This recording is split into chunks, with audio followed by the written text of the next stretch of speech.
Saya lanjutkan yang ketiga, wasalisu utawi yang ketiga.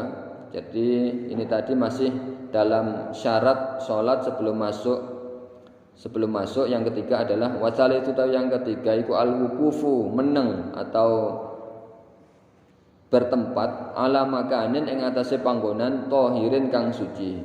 Yang ketiga bertempat di tempat yang suci. Kalau kita bawa sajadah, ya sajadahnya harus suci. Tempat yang suci ini adalah tempat yang kita pakai untuk pijakan melakukan sholat. Tidak termasuk yang di bawahnya. Contoh misalnya kita sholat di jalan raya misalnya. Jalan raya ada najisnya, ada kotoran binatangnya. Tapi kita sholat di atasnya, kita tutupi dengan sajadah, tutupi dengan banner yang suci. Lah, kita sholat di atasnya, meskipun di bawahnya sajadah itu ada najisnya, itu tidak masalah. Tidak masalah. Yang najisnya kan di bawahnya, bukan di atas sajadahnya. Nah, beda lagi kalau di atasnya sajadah ada najis, kemudian kita injak najisnya itu, ya berarti kita sholat di tempat yang tidak suci. Nah, tempat yang suci ini ya berarti yang dimaksud di sini ada tempat yang kita jadikan pijakan untuk melakukan sholat. Tidak yang ada di bawahnya. Yang di bawahnya tidak dianggap. Ya, jelas nggih? Jadi kalau kita sholat di tempat yang najis, pokoknya ditutupi dengan alas, sajadah atau banner atau yang lainnya. Kemudian kita di atasnya sajadah itu, ya tidak masalah, sudah kita berada di tempat yang suci. Itu tempat yang suci. Nah, kalau kita berpikir lebih jauh ke dalam, ya, di dalam tubuh kita ini kan najis semuanya. Darah kita kan najis. Di dalam tubuh kita juga ada kotoran, ada kencing di dalam tubuh. Nah, bagaimana kalau kita misalnya kalau kita berpikir bahwa najis itu tidak membatalkan sholat, ya yang kita hukumi itu yang bagian luarnya saja. Yang kita hukumi yang bagian luar. Itu bagiannya dalam-dalam tidak usah kita hukumi. Jadi dalam syariat itu yang dihukumi adalah yang bagian luar. Pokoknya bagian anggota tubuh kita sudah suci semuanya, bagian luar ya sudah dianggap suci. Meskipun pada dasarnya dalam tubuh kita kan banyak najisnya, ya itu tidak usah dianggap saja. Seperti ketika kita mandi besar, seperti yang kemarin sudah saya jelaskan, pokoknya bagian anggota tubuh yang terlihat dari luar, ya itu wajib dibasuh semua. Untuk yang bagian dalam telinga, tidak perlu dimasukkan air atau dalam mulut. Pokoknya anggota tubuh yang nyelempet yang tidak terlihat dari luar itu tidak perlu dibasuh. Cukup bagian yang terlihat dari luar saja itu yang dibasuh. Jadi kita menghukumi bagian-bagian yang di luar saja. Karena manusia itu menghukumi yang terlihat dan yang tidak terlihat itu ya Allah yang menghukumi. Sucinya tempat.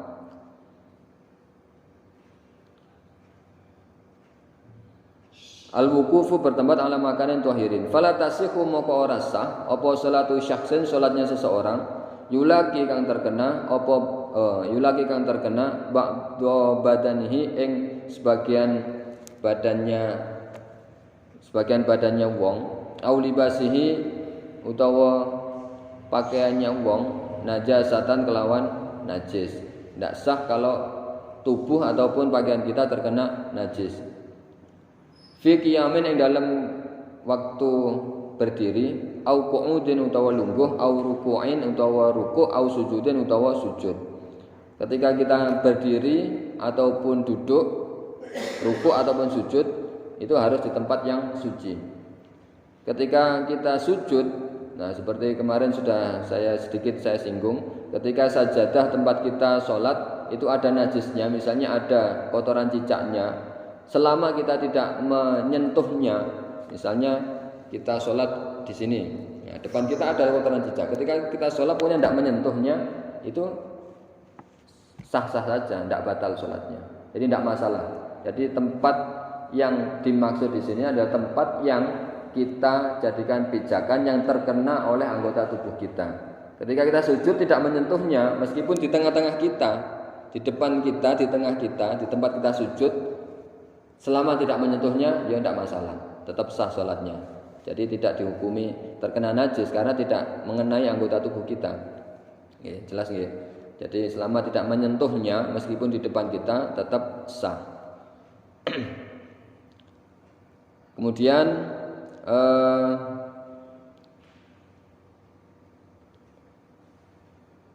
warabi'u utawi yang nomor 4, yang keempat sekarang, al ilmu iku al ilmu ngaweruhi mengetahui bidukhulil waqti kelawan masuk waktunya salat. Au dhanna utawa menyangka sapa wong dukhulahu ing masuknya waktu salat bil ijtihadi kelawan ijtihad. Kalau zaman dulu belum ada jam, belum ada seperti ini penanda waktu sholat. Nah itu masih mengira-ngira dengan cahaya matahari. Nah itu kan masih harus ada usaha untuk melihat waktu sholat. Nah ini harus mengetahui masuknya waktu sholat ini jam berapa harus kita tahu. Nah kalau kita sholat belum waktunya asar, sekarang kan namanya waktu sholat itu kan kadang maju kadang mundur. Sekarang sholat asarnya jam 2:30. Saat subuh ini tadi jam 3:53, jam 3:53, tidak sampai jam 4. Nah, kemudian kita sholat subuh jam 4:4 sudah niat sholat subuh, ya tidak sah. Bangun tidur, wudhu, sholat. Nah ternyata belum sholat subuh, belum masuk waktu subuh sudah sholat subuh. Nah itu kan berarti tidak sah sholatnya. Nah, maka harus kita mengetahui jadwal waktu sholat biar tidak keliru. Karena kalau kita berpatokan adzan itu kadang juga adzannya tiap musola, tiap masjid itu ada yang tepat waktu, awal waktu, ada yang agak lebih kan gitu. Nah kalau patokannya waktu adzan, ya tidak mesti juga awal waktu. Maka kita harus mengetahui jamnya, waktu sholat itu jam berapa, harus tahu. Audonna dukhula bil ijtihad. Falau shalla maka lamun salat sapa wong bi ghairi dzalik lawan tanpa mengetahui waktu salat lam tasihha maka ora sah apa salatuhu salate wong. Wa in sadafa namun bertepatan apa al waktu. Nah, langsung salat aja ternyata belum masuk waktu salat asar, belum masuk waktu subuh atau salat yang lainnya, ya berarti tidak sah salatnya karena belum masuk waktunya.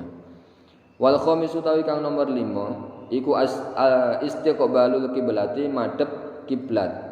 Yang terakhir yang nomor 5 ini syarat sholat sebelum masuk waktunya. Ketika menghadap kiblat, ketika kita sholat harus menghadap kiblat. Ayat tegese al Ka'batu Ka'bah. Kiblat yang dimaksud di sini adalah Ka'bah. Ka'bah yang berada di Masjidil Haram. Sumiyat diarani apa kiblat? Sumiyat diarani apa Ka'bah kiblatan ing kiblat.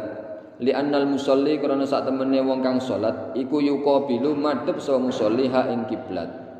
Kenapa dinamakan kiblat? Karena orang yang salat itu semuanya menghadap ke Ka'bah, menghadap ke kiblat. Makanya dinamakan kiblat. Karena orang yang salat menghadap Ka'bah. Wa Ka'batan lan diarani dengan Ka'bah. Kenapa diarani Ka'bah? Kenapa bangunan yang kotak yang kita tuju untuk sholat menghadap ke sana itu dinamai Ka'bah lirtifaiha krono dhuwure bangunan. Nah, karena tingginya bangunan Ka'bah itu dinamakan dengan Ka'bah. Wastiqbaluha utawi menghadap kiblat bisadari kelawan dada iku syartun menjadi syarat liman kedue wong qadaro kang mampu apa alaihi ing atase wong. Menghadap kiblat itu termasuk menjadi syarat, menghadap kiblat menjadi syarat sahnya sholat. Ketika kita mampu, kalau tidak mampu seperti kemarin sholat dalam kendaraan, sholat ketika di kendaraan kita tidak mampu untuk menghadap kiblat, ya berarti ya menghadap sesuai dengan lajunya kendaraan. Kalau sholat fardu ya berarti nanti ya dikerjakan ketika itu, nanti ketika sudah longgar sudah normal ya diulangi lagi sholatnya, karena itu sholat fardu. Ketika tidak menghadap kiblat ya berarti harus diulangi lagi sholatnya, mengkodoknya di luar. Sudah waktu normal, sudah mendarat, sudah di rumah ya diulangi lagi sholat fardunya tadi. Kalau sholat sunnah itu boleh. Nah ini nanti ini ada penjelasannya juga untuk sholat sunnah. wastasna lan mengecualikan sebuah al-musannifu pengarang kitab ma ing keterangan dzakara kang wis nyebut sapa musannif hu ing ma biqaulihi lawan ucapannya wa yajuzu lan wenang apa tarkus istiqbali dan boleh meninggalkan menghadap kiblat. Tarkus istiqbali kiblati meninggalkan menghadap kiblat fi shalat yang dalam salat fi halataini dalam dua keadaan. Boleh tidak menghadap kiblat dalam dua keadaan. Yang pertama fi syiddatil khaufi ing dalam bangete wedi. Contohnya fi qitalin ing dalam keadaan perang. Contoh ketika perang itu kan dalam keadaan yang mengkhawatirkan, dalam keadaan ya khawatir semacamnya, takut diserang ketika sholat. Nabi Muhammad beserta para sahabat itu meskipun dalam perang itu tetap sholat. Ada namanya sholat khauf. Nah itu ada strateginya, sholatnya soft bagian depan, ganti dapat satu rakaat, kemudian disusul barisan yang kedua dan seterusnya. Nah, ketika kita sholat dalam keadaan perang seperti itu, boleh tidak menghadap kiblat. Sambil perang Allahu Akbar sholat, sambil perang sambil pedang-pedangan sambil perang sambil bergerak-gerak, nah itu boleh. Tapi dalam keadaan perang, nah, karena dalam keadaan yang mengkhawatirkan darurat, ya tetap sholat tapi ya dengan semampunya. Fardhon sholat fardu kanat ono apa sholatu sholat au naflan utawa sholat sunnah. Dari dalam sholat dalam keadaan takut ini meskipun sholat fardu ataupun sholat sunnah itu boleh tidak menghadap kiblat. Wa fin nafilati lan ing dalam sholat sunnah, wa fin nafilati lan ing dalam sholat sunnah fis safari ing dalam bepergian ala rohilati ing atase kendaraan. Sholat sunnah di atas kendaraan itu boleh tidak menghadap kiblat. Jadi dua keadaan ini boleh tidak menghadap kiblat. Yang pertama dalam keadaan khauf atau khawatir, contohnya misalnya ketika perang ataupun keadaan yang lainnya yang mengkhawatirkan. Yang kedua ketika sholat sunnah di atas kendaraan itu boleh tidak menghadap kiblat. Kalau sholat fardu di atas kendaraan seperti yang saya contohkan tadi, nah itu boleh tidak menghadap kiblat, tetapi nanti ketika sudah normal wajib untuk diqadha, harus diulangi lagi sholat i'adah, diulangi lagi sholatnya karena ketika melaksanakan sholat tadi ya tidak menghadap kiblat. Nah, jadi bagaimanapun keadaannya, bagaimanapun kondisinya, dimanapun tempatnya kita tetap wajib melaksanakan sholat. Kalau tidak bisa wudhu ya langsung sholat aja tanpa wudhu, tapi nanti diulangi lagi. Tidak bisa menghadap kiblat ya sholat aja tanpa menghadap kiblat, nanti ketika normal diulangi lagi.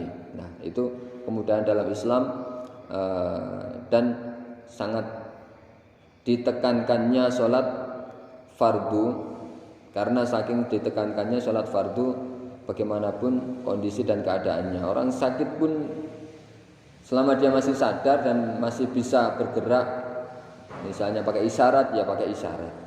Jadi ya tetap wajib bagaimanapun keadaannya. Falil musafiri lan iku kedue wong kang bepergian safaro. Falil musafiri lan iku kedue wong bepergian safaron, bepergian mubahan yang boleh. Walau qasiran utawa jaraknya dekat. Nah, ketika kita bepergian, tapi bepergiannya dengan catatan bepergian yang diperbolehkan menurut syarak, menurut syariat diperbolehkan, bukan bepergian yang untuk tujuan maksiat. Kemudian meskipun jaraknya dekat, ketika kita di kendaraan misalnya di sini Tulungagung kan dekat ya, tidak sampai masafatus safar, tidak sampai batas bepergian. Sini Tulungagung misalnya sudah masuk waktu sholat duhur, sholat sunnah dulu, pengen sholat sunnah ya, sholat sunnah di kendaraan boleh meskipun jaraknya dekat. At-tanafulu sholat sunnah soba maqsadihi, madhep tujuan ke arah searah tujuan kendaraannya. Jadi tidak usah diputar madhep kiblat dulu kemudian takbir balik lagi putar lagi kan repot. Tidak usah seperti itu ya, sesuai dengan lajunya kendaraan yang menghadapnya sesuai itu. Kalau misalnya di kereta kereta itu kan kadang ada tempat duduknya yang hadap depan, ada yang beradab ke depan, ada yang menghadap ke belakang. Nah itu kalau misalnya memungkinkan untuk bertukar tempat untuk menghadap ke kiblat ya bisa. Kalau misalnya terpaksa tidak bisa menghadap ya semenghadapnya saja tidak masalah. Waraqibud dabati lan wong kang mengendarai binatang layajib ora wajib alai ing atase wong apa wat jabhatihi meletakkan keningnya ala sarjiha ing atase pelananya binatang. Misalnya kalau zaman dulu kendaraannya pakai kuda, misalnya tidak usah sholat di atas kendaraan kemudian sujud keningnya ditaruh di pelananya, tidak usah sampai seperti itu, cukup dengan menunduk sedikit untuk rukuk dan menunduk yang agak menunduk lagi untuk sujud. Masalah umpamane bal tetapi yumiu isyarat sapa wong birukuhi kelawan rukuke wong wa sujudihi lan sujudnya orang. Nah, seperti kita sholat ketika duduk itu kan ya rukuk dingkluk sedikit, menunduk sedikit. Kalau sujud ya menunduknya agak banyak. Wa yakunu lan ana apa sujuduhu sujude wong iku akhfadu luweh rendah min ruku'ihi dari rukuknya wong. Ketika kita sujud menunduknya lebih rendah lagi. Wa ammal masya anapun utawi wong kang berjalan. Nah, dulu kan orang bepergian itu kan banyak yang berjalan. Kalau bepergiannya dengan berjalan bagaimana?